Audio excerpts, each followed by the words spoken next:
그저께 강원도 고성에서 붙잡힌 북한 남성은 군인이 아니라 민간인이고 바다를 헤엄쳐서 넘어온 것으로 파악됐습니다.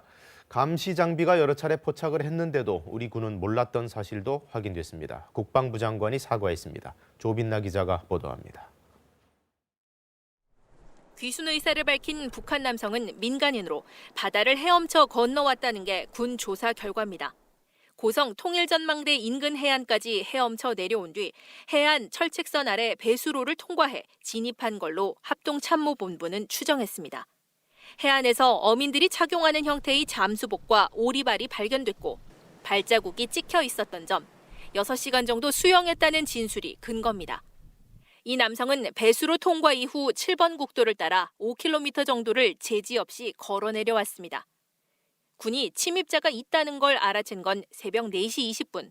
마을로 진입하는 마지막 관문 민통선 검문소 CCTV를 통해서였습니다. 다른 감시 장비에도 몇 차례 포착됐지만 녹화 영상을 되돌려본 뒤에야 파악했습니다.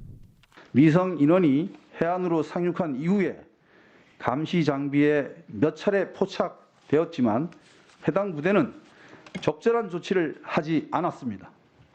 이후 이 남성의 신병을 확보하기까지 걸린 시간은 3시간. 군은 해안 감시와 경계 작전에 분명한 과오가 있었다고 인정했습니다. 장관으로서 국민께 그런 실망감을 안겨드린 데 대해서 죄송스럽게 생각합니다. 특히 문제는 지난해 한 차례 정비를 했다고 한 배수로 차단 시설이 뚫렸다는 겁니다. 군은 지난해 7월 강화도에서 탈북민이 배수로로 월북한 뒤 시설을 다 정비했다고 밝힌 바 있습니다.